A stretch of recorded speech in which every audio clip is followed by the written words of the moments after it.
सत साहब दोस्तों, स्वागत है आप सभी का सुनील राय ऑफिशियल में। दोस्तों, आज हम लेके आए हैं खतरनाक बहस, जो कि देवकी नंदन की विचार और संत रामपाल जी महाराज का विचार, जो पितृ पितृ पूजा पे जो देवकी नंदन महाराज कह रहे हैं कि पितृ पूजा करना चाहिए, यानी कि श्राद्ध निकालना चाहिए, वहीं पे संत रामपाल जी महाराज इन्हें शास्त्र विरुद्ध साधना बता करके इन्हें जो है मना कर रहे हैं। तो आइए देखते हैं कौन सा है मोक्षदायक साधना और कौन सा है हमें जो है ज्ञानहीन साधना। तो आइए दोनों में अंतर देखते हैं। तो पहले सुनते हैं श्री देवकी नंदन जी का विचार। और इन तीनों ऋणों से मुक्त होकर अपने कल्याण के उस मार्ग पर चलते हैं जहाँ से हमारे पितृ प्रसन्न हो, जहाँ से हमारे देवता प्रसन्न हो और जहाँ से ऋषि भी प्रसन्न होकर। ये था देवकी नंदन का विचार। अब सुनिए जगत गुरु तत्वदर्शी संत रामपाल जी महाराज की विचार और शास्त्र रहित भक्ति, शास्त्र जो है रहित भक्ति और शास्त्र विधि साधना अब आप देखने के लिए मिलेंगे। ये देखिए बंदी छोड़ सतगुरु रामपाल जी महाराज की। नंबर के इनको ना अपने सिलेबस का पता था, अपने टेक्स्ट की बुक्स का पता नहीं। पुराण, श्रीमद् भगवद गीता और वेद ये हमारे आध्यात्मिक सिलेबस है और हमारे धर्मगुरु संस्कृत जानते थे और ये संस्कृत बोला करते थे। गीता का और वेदों का मंत्र तो वही बोल देते थे, अनुवाद अपने हिसाब से गलत करते थे, जिस कारण से हमारे अंदर भ्रम बना रहा कि ये बड़े विद्वान हैं, संस्कृत भाषा जानते हैं, इन्होंने संत ग्रंथों को ठीक ठीक जाना होगा। इन्होंने अपना बट्टा बैठाया और साथ में हमारे पूर्वज भूत बनवा कर छोड़ दिए। एक मोटा सा उदाहरण देता हूँ आपको। एक समय एक रुचि ऋषि थी। उस ब्राह्मण ने वेदों को समझा और उसके आधार से अपना जीवन प्रारंभ किया भक्ति मार्ग का। उसकी उम्र 40 वर्ष की हो गई थी। उसने विवाह नहीं किया, ब्रह्मचारी पद में रहता हुआ वेदों अनुसार अपनी साधना कर रहा था जैसा उसको ज्ञान था। 40 वर्ष की आयु जब हुई, उसके पूर्वज 4 ब्राह्मण और दिखाई दे जो मर चुके थे, मृत्यु को प्राप्त हो चुके थे। पिताजी, दादाजी और परदादाजी और फिर चौथा दादाजी। वो चारों उसको आकाश में दिखाई दी। आवाज लगाई कि बेटा रुचि, आपने विवाह क्यों नहीं किया और विवाह करके हमारे श्राद्ध निकालता? हम बहुत दुखी हो रहे हैं, आपने ये कार्य क्यों नहीं किया? तो रुचि ऋषि कहने लगा कि हे पितृमहो, वेद के अंदर इस श्राद्ध कर्म को, इस कर्म कांड को मूर्खों की साधना बताया है, फिर आप मुझे क्यों इस कर्म में लगा रहे हो? इस बात को उसके पूर्वज ऋषि, उसके पिता, दादा, परदादा, चौथा दादा, वो भी मान रहे हैं कि हाँ बेटा वेदों में ऐसा ही है जैसा आप बोल रहे हो, वेद में ऐसा ही लिखा है। जब वेद में, वेद है सिद्धांत भगवान का, एक विधान परमात्मा का, और ये जो उन ऋषि महर्षियों ने कहा से ग्रहण किया वो कि श्राद्ध निकालो, ये किसी पुराण से ग्रहण किया। और पुराण ये गॉड गिवन स्पिरिचुअल नॉलेज नहीं है, जैसा कि आपको पहले भी सत्संग में बताया। वेद और श्रीमद् भगवद गीता, वेद वाला ज्ञान ही श्रीमद् भगवद गीता के अंदर है और सूक्ष्म वेद में भी ऐसा ही है जो परमात्मा ज्ञान देते। तो अब आपको थोड़ा सा मार्कंडेय पुराण से ये प्रकरण रूबरू करते हैं, जिसमें रुचि ऋषि और उसके पूर्वजों का जो भूत बनकर धक्के खा रहे हैं और अपने पुत्र को भी उसी विवश कर रहे हैं कि तो भी बलभूत गलत साधना करके। ये देखिएगा मार्कंडेय पुराण, मार्कंडेय पुराण सचित्र मोटा टाइप केवल हिंदी संक्षिप्त गीता प्रेस के रूप से प्रकाशित है।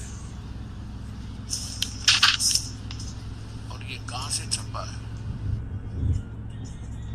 अब इसके हम आपको ले चलते हैं 242-43 पे। ये देखिएगा 242 पृष्ठ पे मार्कंडेय पुराण, संक्षिप्त मार्कंडेय पुराण, रोच्य मुनि की उत्पत्ति कथा। मार्कंडेय जी कहते हैं, ब्राह्मण पूर्व काल की बात है, प्रजापति रुचि ममता और अहंकार से रहित इस पृथ्वी पर विचरते थे।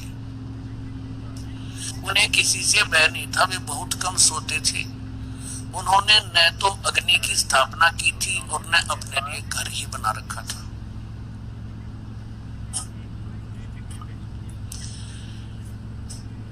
वे एक बार भोजन करते और बिना आश्रम के ही रहते थे। उन्हें सब प्रकार की आसक्तियों से रहित एवं मुनिवर्ती में रहते देख उनके पितरों ने उनसे कहा। पितर बोले, बेटा ये देखो, ये भूत दी गई इसने, ये देखो ये भूत दिखाई देंगे चारों,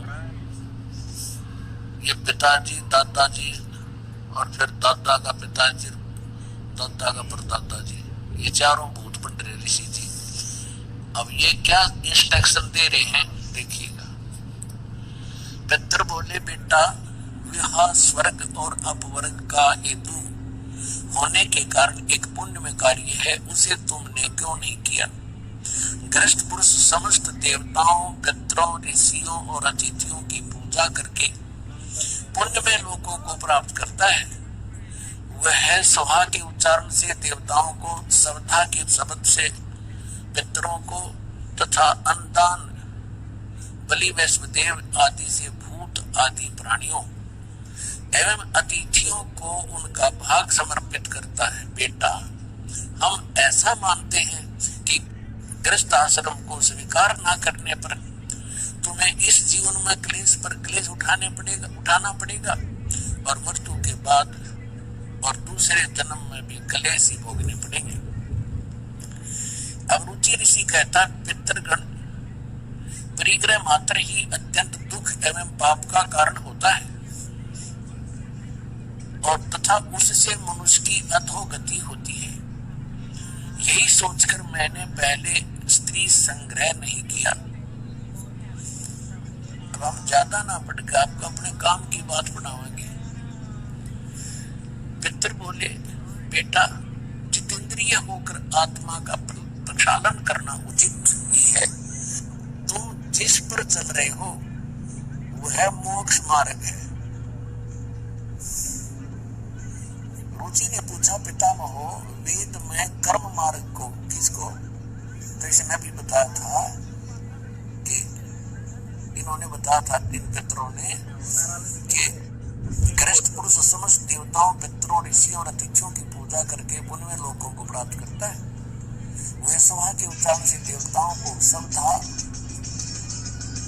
श्रद्धा के शब्द से पितरों को, अन्नदान, बलि, वैष्णदेव आदि से भूत और आदि प्राणियों और अतिथियों का उनको भाग समर्पित करता। बेटा हम ऐसा मानते हैं, गृहस्थ आश्रम को स्वीकार ना करके तुमने जीवन में क्लेश पे क्लेश भोगने पड़ेगा।